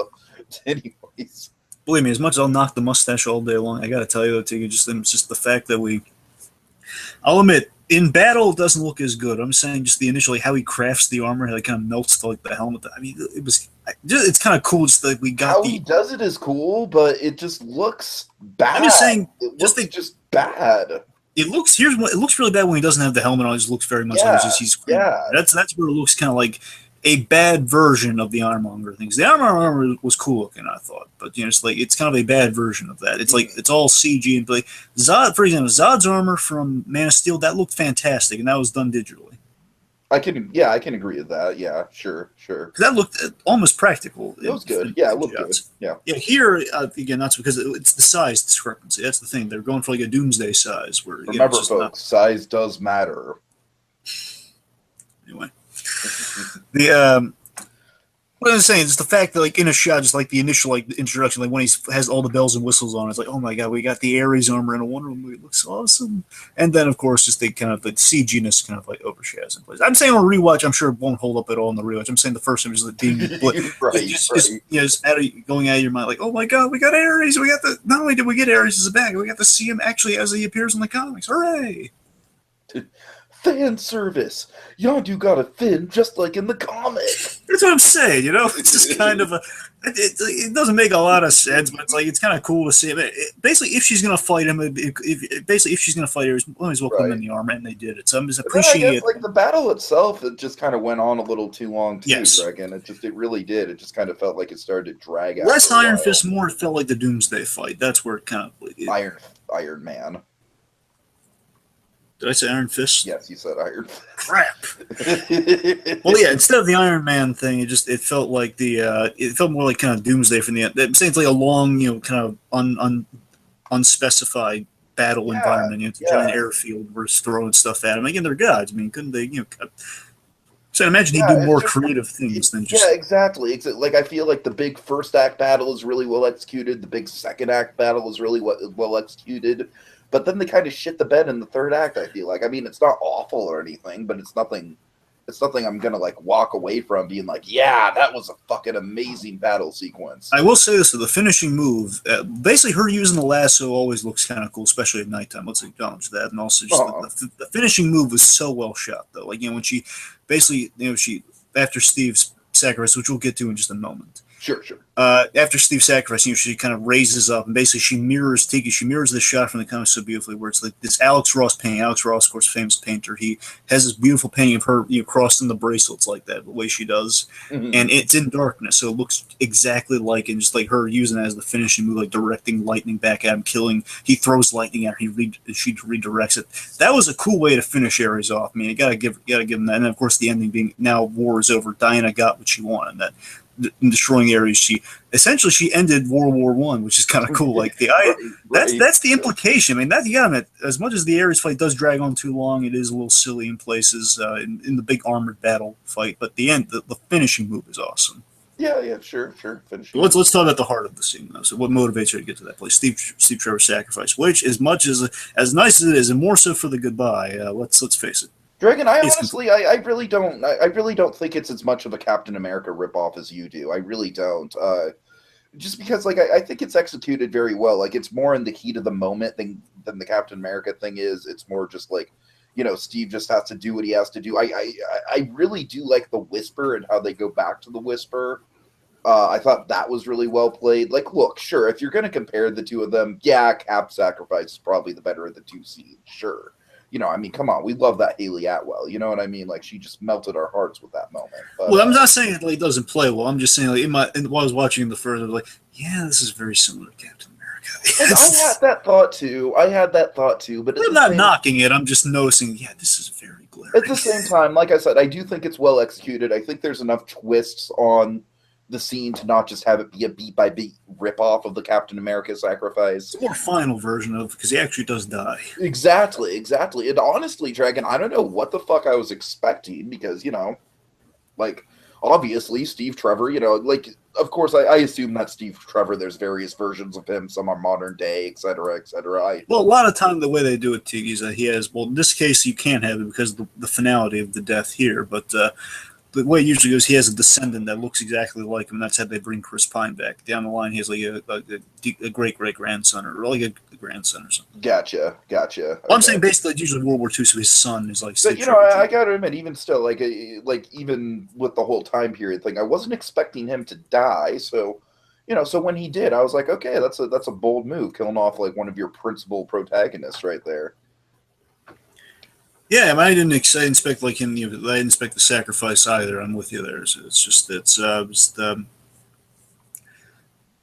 yeah, it would be nice to give Steve Trevor a happy ending, but it was a beautiful sacrifice though. Just that I like that it gave her the watch. So I mean, the watch is, let's face it, the origin of the watch is kind of a not the best sequence in the movie. It's it's not. I don't want to just knock this. I'm not knocking that scene. I'm just saying that one's like, out of all the scenes in the movie, it's the one that feels like the most like, yeah, we gotta have one of these scenes in the movie. Just, right. Yeah, we gotta have like one of the, like, the men and women are different scenes.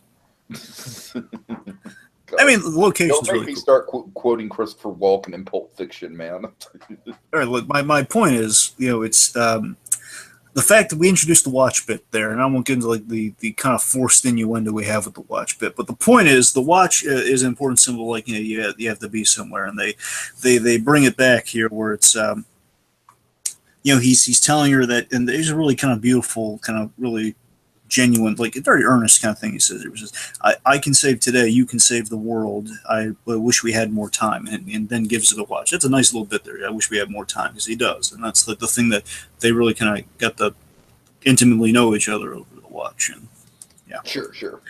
And just you're right, the way they execute that with like the whole, like, she doesn't hear him and then she hears him later on. So yeah, that's really well done. I mean, it's an emotional sacrifice, and seeing Steve Trevor die in a very permanent way, just seeing, and she knows it. And again, she had a chance of surviving that, because again, she can withstand the gas, and she's a god, so she might have been able to live through that. Right.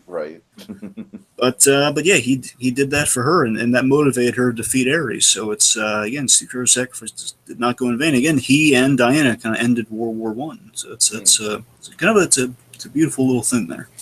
Okay, so let's wrap up all the ending stuff as quickly as we possibly Well, can.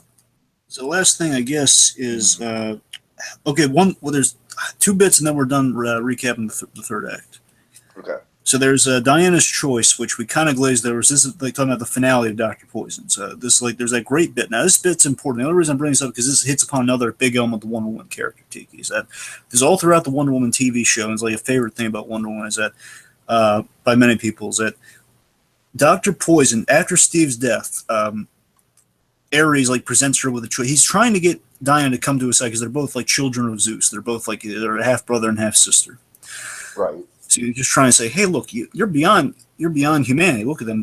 I didn't tell them to go to war. They had war in them. I just showed them the way. So I mean, there are all these people of darkness in their hearts. Look at Dr. Poison. She's the reason the man you loved is now dead. She created that. She created that gas. She's the reason he killed himself. There, take your revenge. Go, drop the tank on her, which is another famous Wonder Woman shot. Her holding that tank above her head. Mm-hmm. And here's the classic Wonder Woman of all, where Wonder Woman, she never exacts revenge on women because, again, very much in the 70s TV show, it'd be those bits where she's just like, a woman will like hold a gun on her, she'll like talk her down from it, like those sorts of bits. Like she'll realize, like, no, what set you down this path? You don't have to go this route. She would talk him down, which is such a wonderful bit, right? Yeah, yeah, for sure. And here it's like this thing where she sees, like, her plastic mask comes off. She's all like just kind of this one where she can kind of see in an image like what drove her to this, like kind of like how destroyed she is just to get to a place of importance where she's a broken woman. Like the killing her will serve no purpose, and war drove her to this. Not Steve's not dead because of her. Steve's dead because of Ares inciting war. Mm-hmm. Mm-hmm. So then you can unleash the God Killer power, and then Ares is defeated. So again, it's set choosing to spare Dr. Poison was a great bit. And that's kind of like her undoing the Ludendorff thing. Right. Yeah, for sure. For sure. So then, of course, one of my favorite things in the movie, and we have the framing device payoff. So the framing device of this film, of course, it's all a prequel, except the beginning and ending. Yeah, and they actually like pay off the photo from Batman v Superman in a really good way. Absolutely, because basically, her being close to Bruce Wayne kind of sets her up in I want to say it's Paris, where basically she's going to like a historical facility where basically all the documents are kept down there, and she's given the original photo that is taken in the movie. Mm-hmm. That's been like put in like plate glass and everything, and Bruce basically emailed her like the information and everything, and there's this beautiful bit at the end here. This is very much based on a moment from Flashpoint. This Flashpoint I've mentioned. Flashpoint. Yeah. Sure. They're basically, of course, Flashpoint builds this beautiful ending where it's Batman. Flash gives Batman a very personal letter from his father, and Batman cries over it. He genuinely, it's such a beautiful Tiki. I can't describe how beautiful. And Kevin Conroy voices Batman in the animated film. He says, he just gives the most genuine thank you you've ever heard to him. Says, "Thank you." It's such a beautiful one. They kind of have that on the reversed in a way that Bruce Wayne was able to give Diana, and he knew this, and this is what bonded them together first. Like he learned about Wonder Woman really through this photograph. Right. And it's kind of the fact that he gave her the actual copy, and basically she emails back to him, "Thank you for giving him back to me." Yeah. Oh my God! It's such a like that. Thank you for Wonder Woman in email though. That's really and to Batman. Like Batman, he's not even in the movie. Email Zack Snyder. Yes, I'm just saying. Like Batman's not even in this film yet. He's filled in an email. I mean, come on. That to me, that's those reasons Wonder Woman movies are great. That's like a little. That's a cherry on top. Like not only is this a great Wonder Woman movie, it even has like a little bit of Batman without actually having Batman in it. So then, just the ending of the movie, she to honor Steve Trevor, to honor what he stood for and what she taught him. She's going to protect all life now, and she's watching over Paris, and we end on kind of not my favorite shot. We end on the shot where she kind of runs out and she kind of jumps, kind of like Spider-Man. Honestly, just kind of jumps over It Paris. was fine. I agree. It's not like the most stunning end shot of all time, but it was fine. Yeah, I mean, at the very least, I would have had her like you swing on the lasso. But then again, two Spider-Man. So either way. Right. Okay, Dragon, I have got 3 ideas for a Wonder Woman 2. And can I remind the folks what we know about the sequel? Sure, really quick. Okay, so Patty Jenkins announced approximately 3 details about the sequel. She said it's going to be in the past. It's going to still be in the past, but moving forward. So it's going to be in a different time period. And so it's going to be in the past still. It's going to be in a different time period. And it will be in America. Those are the only 3 things we know about the sequel right now. Gotcha. Okay, Dragon, I have a 1950s film, a 1960s film, and a 1970s film. 1950s film would be Diana. Of course, she's we can kind of maybe have some flashbacks to her time in World War II throughout the film, so that way we don't do a full World War II movie, but we still get some Wonder Woman World War II action in there. But essentially it picks up about 10 years after World War II in the mid 1950s. Diana is kind of like tried to settle down as like, one of those I don't want to say housewife, you know what I mean? Like, cause I'm not sure what her relationship status is going to be in this movie or anything like that, but she's just kind of like, she's just kind of doing her own thing. She's kind of cool. It's kind of the post-war type thing, Exactly. Like they're coming back from over, come back. They had so much purpose during World War II, and now it's like adapting that. And also in the comics, there's a time where Wonder Woman was just kind of like, she was forced to be kind of like pursuing Steve Trevor in a romantic sense. So that's what I'm saying. That's kind of what I'm getting at, and maybe we could even get like the whole, because this would be like decades after Steve Trevor at this point. So, yes. So maybe we could get that whole, like maybe the grandson of Steve Trevor or something like that. Well, again, Tiki, the only problem now is that he's dead, so no grandchildren. Okay, well, maybe like a nephew of Steve Trevor. I don't know. Well, I'm just saying, Tiki, I'm saying that's in the comics when he survives the war, but he just dies of old age, and then they give him Okay, but I don't mean to clip your wings. I'm just saying I consider the same thing. I'm just saying that was the roadblock I hit. Like, yeah, he's kind of so basically, my Wonder Woman movie starts out with Diana. Like I said, she's got like kind of like the white picket fence lifestyle. Essentially, like I said, the only thing that I'm unclear about is if I want her to be married in this movie or not. I'm kind of leaning towards yes, but again, it's complicated because Steve Trevor isn't there. So like, if Steve Trevor would have survived the first move, then I would absolutely have her be married to Steve, and maybe even explore some of the ideas, of like as Diana's as Diana stays essentially the same age because she's immortal. Steve Trevor, we could maybe do some old age makeup on. But of course, we can't have nice things because he's dead. So there is a theory that he might come back if they somehow make the little bath he was in like a healing bath or something. But I doubt it. I'm saying there's people desperate to see Chris Pine. I'm probably gonna get him in flashback, which would be kind of cool. Right. But essentially, Dragon, the crux of my movie would be Wonder Woman would be pulled out of retirement by the Secret Services of America, kind of like the CIA or whatnot, or like the the CIA of the time. Yeah. For to help track down nuclear weapons, because of course the nuclear scare was like the nuclear family nuclear scare, that was like a big thing in the 1950s. And so it'd be Wonder Woman tracking down nukes. Maybe we'd have some sci-fi stuff thrown in there for good measure, like some 1950s, like, basically Kingdom of the Crystal Skull done right. I'm not trying to speculate any villains or anything. I didn't really have time to look into Wonder Woman villains. That's mostly my main idea. It's not a great idea. And then I basically, my pitch for Indy 5. Was it hippies? Yes. Right, 60s and hippies. So, copy and paste that, but with Wonder Woman. Wonder Woman's kind of like incognito going after I'm blanking. Charles Manson type? A Charles Manson type, yes. I know what you can do with that. You can have Dr. Psycho kind of manipulate. More specifically, like a Jim Jones type. I'm looking at more of a Jim Jones type. Like a guy who's very outwardly friendly, but has terrifying motivations on the inside. Well, what I'm thinking? You know what you could do? What? You could basically going with that idea, but kind of adding the comic bookness to it. Is that you could have it be Dr. Psycho. Dr. Psycho essentially, I know Psycho Pirate does this more specifically. I think Dr. Psycho has something approximate to this. Point is, assuming Dr. Psycho does this, she manipulates emotions, kind of like Ares does, and you can maybe have him being someone who obsessed over Ares and is trying to replicate that, and just kind of you try to manipulate emotions. Basically, that will lead to cult followers in the 60s. Yeah, I could see that. But like I said, essentially it'd just be like Dragon, I really want to see my Indiana Jones style action adventure film set in San Francisco during the 1960s. All right. I don't care if we get that as Indy 5 or Wonder Woman 2. I just want to see it. like trolley, like a trolley chase up on the steep hills and stuff like that, like Alcatraz being worked into the plot somehow, a battle on the Golden Gate Bridge, you got a shot at getting San Francisco for Wonder Woman. I'm just saying that her city is, they were very afraid to kind of go to Wonder Woman City, which I want to say is Gateway City, but they never, we know Metropolis and Gotham and Central City. We never hear anything about Wonder Woman City.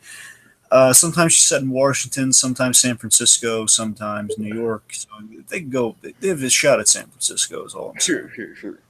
Cool. But basically, like I said, folks, if you've seen my Indy 5 pitch, that's essentially what I want to do. And then 1970s Dragon, I think this would be the most interesting from a point of view of the actual character. Oh boy, do I have a 70s pitch for you. Well, the idea of the 1970s for me is very simple. It'd be kind of like a post-Vietnam, like Wonder Woman fought in Vietnam, but of course Vietnam was the big failure of the war. And then we could directly link in Watergate, and maybe we could have just Wonder Woman kind of in a Winter Soldier type scenario, where not necessarily that the government is going after her or anything like that, but that Wonder Woman is losing faith in the government, losing faith in what she believes in and what she's fighting for. I'd really like to see a post-Vietnam Wonder Woman. I'd Like, I think you could really do some good character stuff in a post-Vietnam timeline.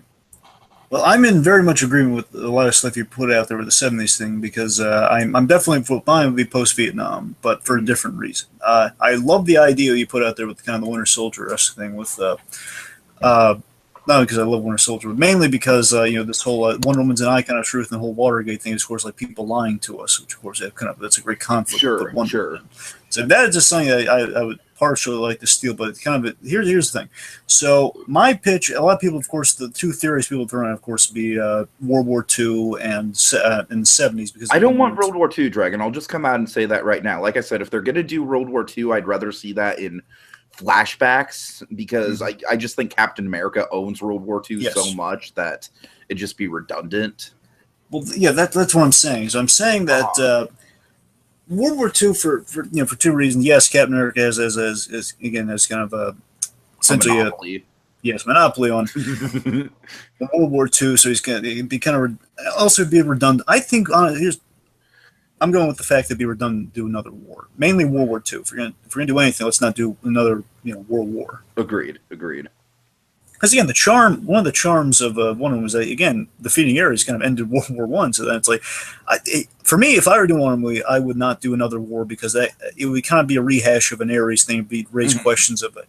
I know it'd be Wonder Woman dealing with the fact that wars can be started on their own, but still, let's not do war. Let's not raise that question again. Let's not deal with that again. Let's do it somewhere else. And so again, World War II is like some people think because that's the original origin, and the other thing, of course, was '77 because that's the TV show. And I honestly, not just based on TV show, based on like a lot of interesting stuff happened to Wonder Woman and in history for women in the '70s.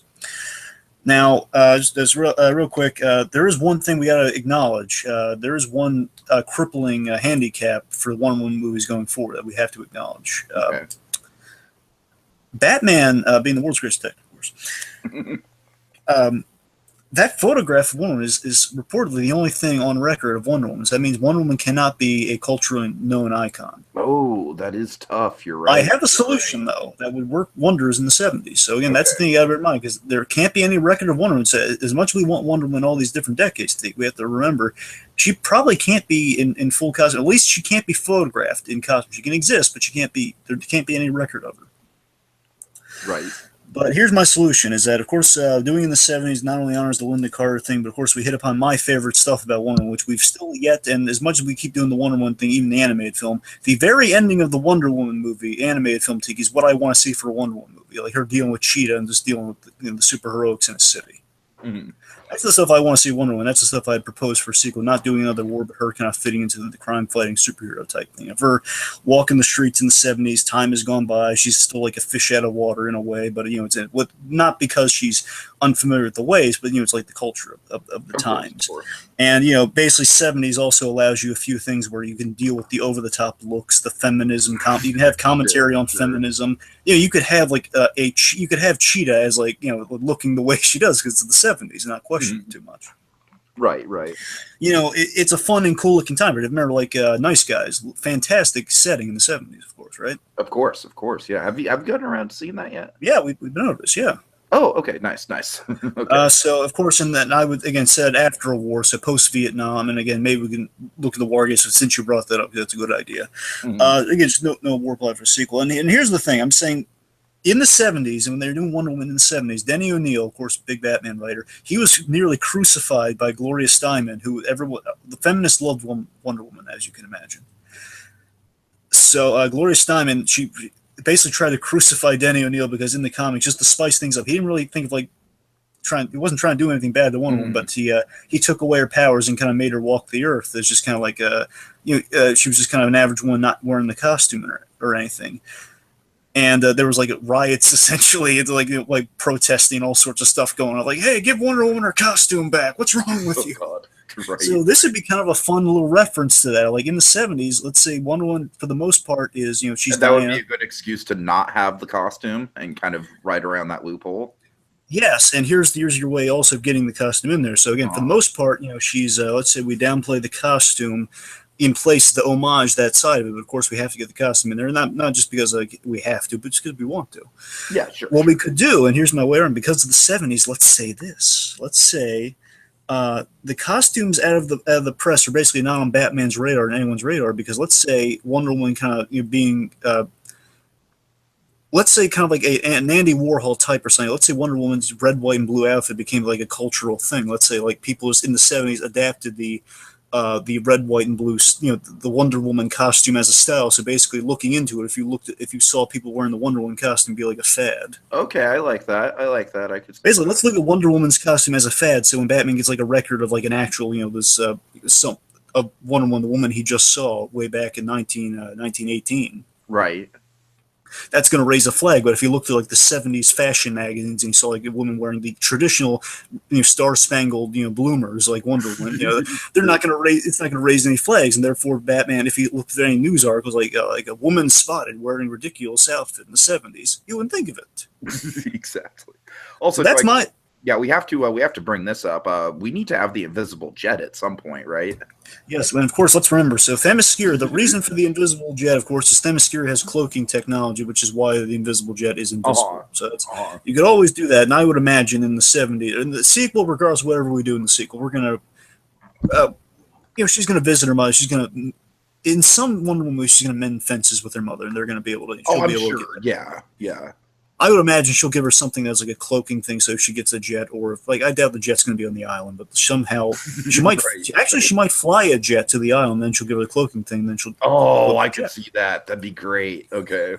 I imagine maybe again in the '70s, what if Wonder Woman she makes some sort of alliance with the military, so she helps them out, kind of like the '70s show. '70s show she worked with. That's kind of what I was pitching somewhat for my 1950s like nuclear warfare scenario. Yeah, there you go. I think she has some military thing. She worked with worked with the military way back when, so she has some cachet. Right. Anyway, obviously not under the same. But you see what I'm saying with the whole fad thing, getting the costume in there, right? Yeah. Okay, last thing is just with Etta Candy. I would imagine I would like maybe the premise of the film is to work Etta Candy in there would be maybe not by the same actress, but you could always use that loophole if you really wanted to. Is that just looks a lot like her. I would imagine Wonder Woman and maybe Etta Candy's daughter. Going from England to wherever the setting in America is, which if I had to pick, again, Gateway City would be interesting because we never do Gateway City. But I do San Francisco for obvious biased reasons. Yes, but I'm just saying otherwise I go Washington, either Gateway City or Washington. That's where I go with Wonder Woman personally. But the I'm saying I'd like if we could still work in Etta Candy in there and just have her daughter go with Wonder Woman.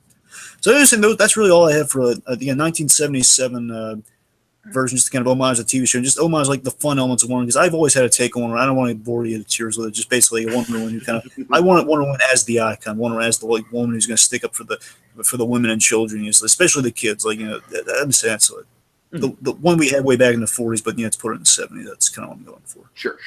Okay, anyway, just do superhero out of do the superhero days as one. Mm-hmm. Okay.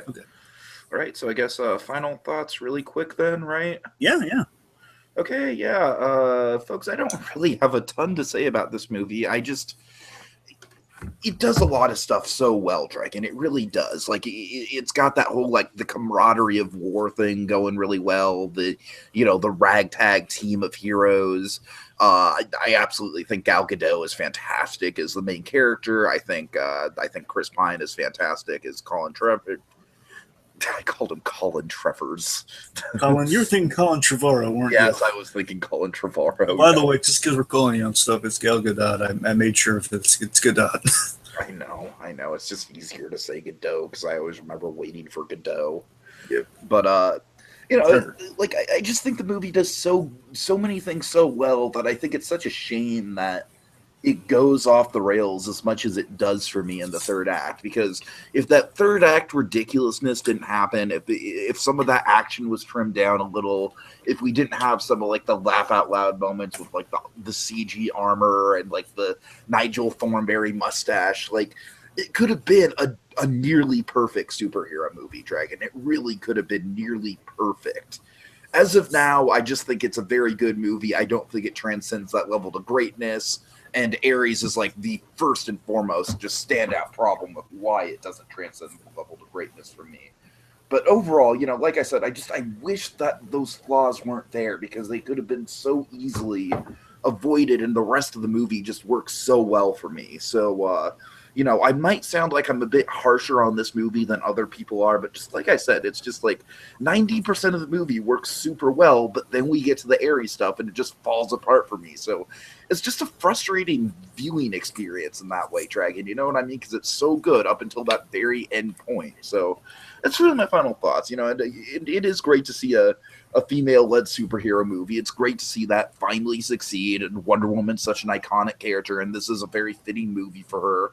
And DC's kind of back on track. We'll see what happens with Wonder Woman. A good kind of Wonder Woman 101. I'm sorry, we'll see what happens with Justice League. But yeah, that's all I got. Like I said, it's a fantastic movie that gets turned into merely a really good movie through some crippling third act problems. All right. Well, you know, for me, I thought this movie was a great foundation to build the history of the DCEU on. You know, it's a great pocket universe kind of film in a way. You know, it's great, kind of like, you know, it's sort of like your Ant-Man, Doctor Strange type things. Like kind of a great. It's off to the side. It's a prequel. You know, it's for the most part, it's a prequel. Mm-hmm. It's building the foundation. It's gonna give me a good introduction to another iconic character. It's a good story, not really worrying about kind of fitting into Batman v Superman or any of the other, or Suicide Squad or any of the other stuff. Again, it's kind of laying some new rails, so to speak. Sure. And you know, Gal Gadot, of course, she's fantastic. The cast, I think the cast did a great job. Everyone was well cast. I mean, even David Thewlis was well cast. Certainly.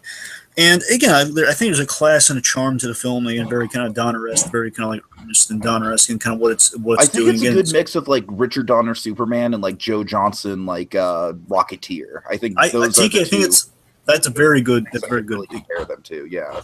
It's a really good comparison. Yes, I'm very much behind that. Yes, it's got heart. It's got heart. It's cool, and it's a little inspiring in places in a good way. You know, it's really good, inspiring kind of moments. Again, that trench, the no man's land sequence. Again, it's got you.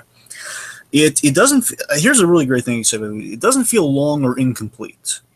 No, I think that third act goes on a little long. Well, I'm saying though. My point is, it doesn't feel like, you know, it's like we need an extended cut, right? It doesn't feel like Batman versus Superman long. That's what I'm saying. It doesn't feel, and it also feels like it doesn't feel like a chore to sit through. But also, it feels like a complete work. Like there wasn't any like additional studio BS we didn't have to worry about. Like, hey, we had major edits. Like, hey, Steve Trevor's barely in this movie. We have to worry about. Right. Oh, you know, we saw that Steve Trevor stuff in the trailer. What's going on?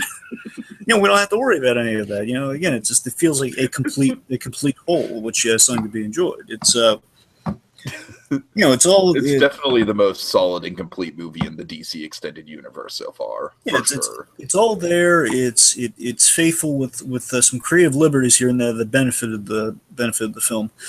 Yeah, I'm saying, like, you know, certain changes and stuff, like, you know, not doing the whole the contest to see who gets to take Steve Trevor. You know, they took some liberties, and I think stuff that paid off. We still have a lot of references, so it's very faithful. Honestly, I'd say very much how Deadpool's kind of like a Deadpool 101 for people is like Wonder Woman 101 for people. Sure. And look, just real quick, just on the thing, I'll say on the whole, still, I very much enjoy the film, and I'm sure again on the rewatch I'll definitely I'll have more issues with the third act. But again, I still like where the third act's coming from. But you're right, the battle goes on too long in the siege. Again, it's just that still doesn't.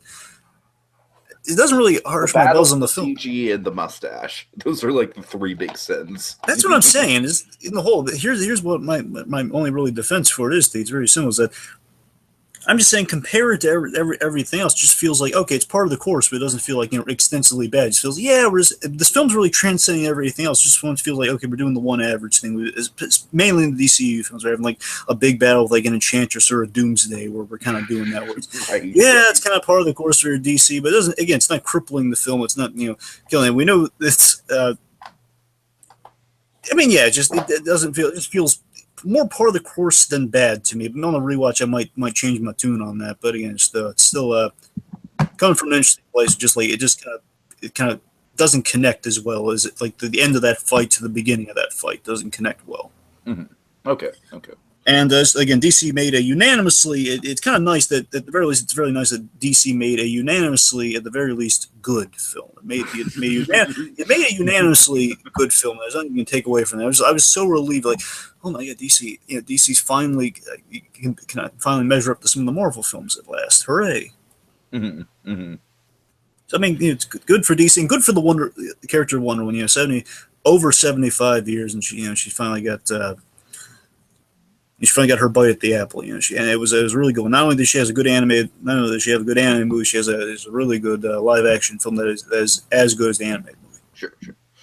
Okay, folks. Well, thank you so much for listening to all this. I believe this was about 2 hours, so not too bad on the time. Probably a little less than 2 hours.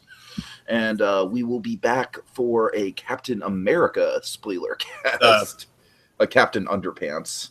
But can we do a Captain America spoiler cast just for giggles? No, we cannot. Okay. All right, folks. See you later. Wonder Woman. Oh, what a cute baby.